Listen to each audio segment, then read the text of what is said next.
Good morning! Bilang bahagi po ito ng Sigabo series. Talagang literal na Batang Quiapo. Okay mga kaibigan, Giant Mantilla here for the hashtag Alagang Jack All Access Sigabo series.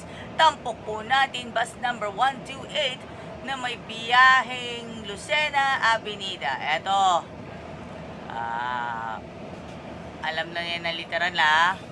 Sit back, relax, and enjoy. Andito po tayo sa isang, alam naman natin yan. Siyempre, ito, bigyan naman na natin ng opportunity to raise the awareness. Mga kaibigan, yan, Lucena Avenida ng Jackliner. Tampok po natin, bus number 128. Lampas na tayo sa era ni Chris Aplaco. Ngayon, iba naman ang driver ngayon kasi para sa ating episode. Ito, pangalawang episode po natin sa pagkakataon yun, Lucena Avenida po mga kaibigan. Kaya ito na po mga kaibigan. Ito, regardless of this filming about the Lucena Avenida route mga kaibigan. The filming of Lucena Avenida route mga kaibigan. Kaya ito na po, filming to Santo Tomas mga kaibigan. I-film na natin yan. Kaya ano pa ang iniintay ninyo? Sit back, relax, and enjoy. Situation muna na natin sa bus ng Jackliner. Ngayon lang natin itatampok yung bus number 128. Ito, pangalawang sigwada po ito for the Sigabo series. Ito ay hango po ito sa teleserye ng ABS-CBN Entertainment. Tampok si Julia Montes at Coco Martin. Long hair daw si Coco Martin, mga kaibigan. So, ito, ayan, bibigyan muna na natin ng twist. Bigyan muna na natin ng twist, mga kaibigan. Ito, twist na natin. Hango naman sa isang twist. Ito, bigyan na lang natin ng twist. So, ito, maliwanag ito sa ating lahat. Ito yon.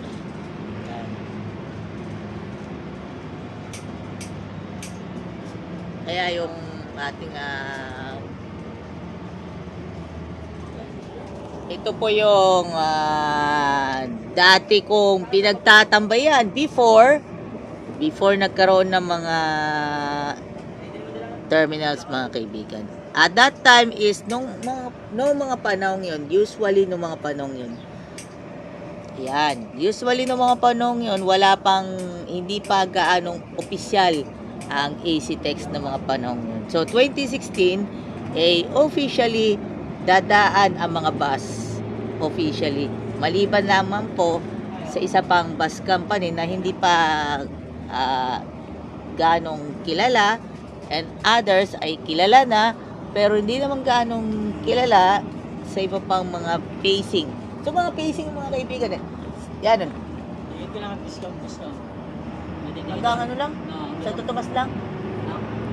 Filming na ano naman tayo ay mapufulfill naman sa mga, alam mo na, may mga tao na expected, unexpected. Meron po tayong uniqueness.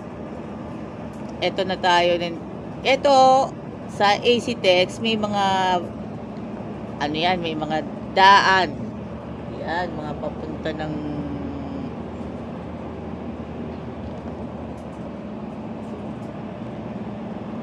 usually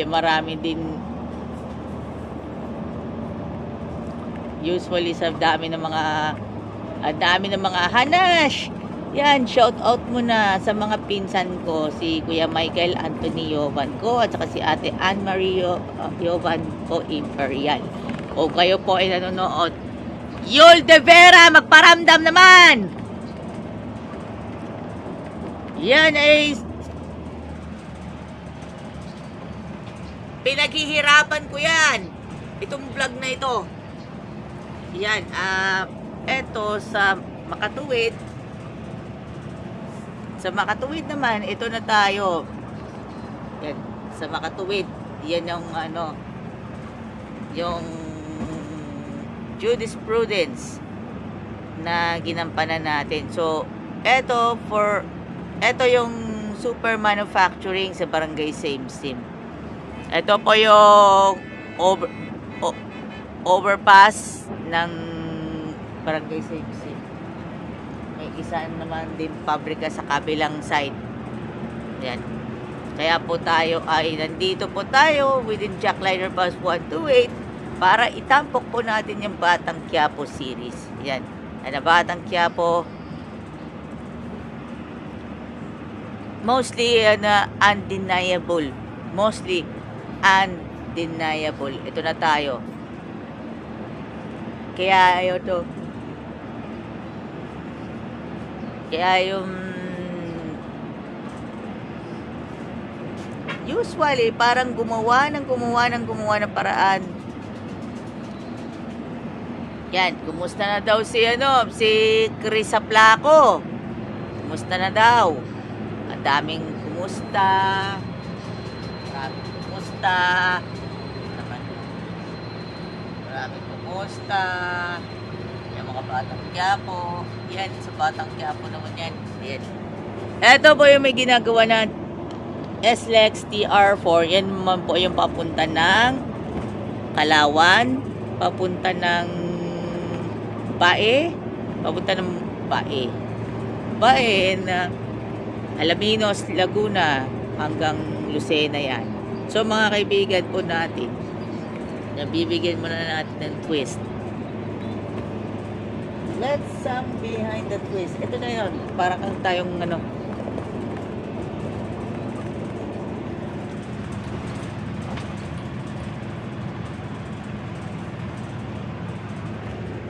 ito tayo sa yan. Kaya yung usually parang bibigyan pa tayo ng kaparaanan to do more best. Then, yan, buklat na tayo ng Bible verse po natin. Ang hirap naman talaga ng mga sentiment.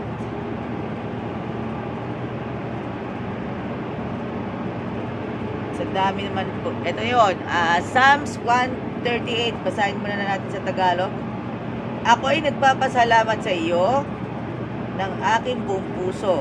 Sa harap ng Diyos ay aawit ako ng mga papuri sa iyo.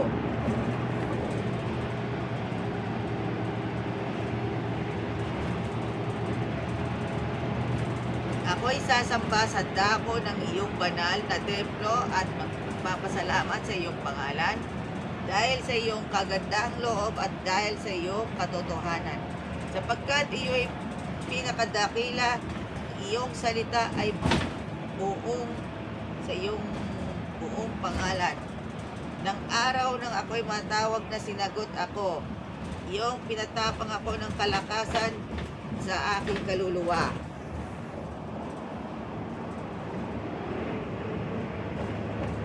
Lahat ng mga hari sa lupa ay magpapasalamat sa iyo, O Panginoon, sapagkat kanilang naririnig ang mga salita ng iyong bibig.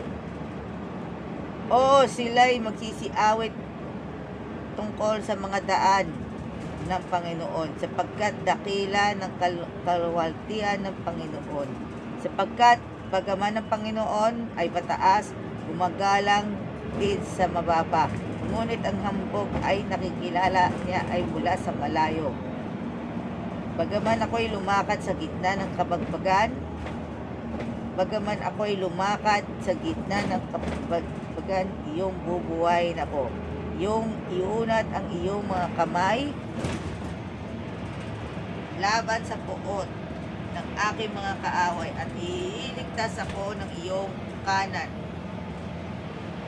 Pasasakdalin ng Panginoon ang tungkol sa akin. Ang iyong kagandang loob, O Panginoon, magpakailanman. Huwag mo akong pabayaan ang mga gawa ng iyong sariling mga kamay. Psalms 138. And first and foremost, ito, pray over muna tayo sa mga magigiting na driver at conductor.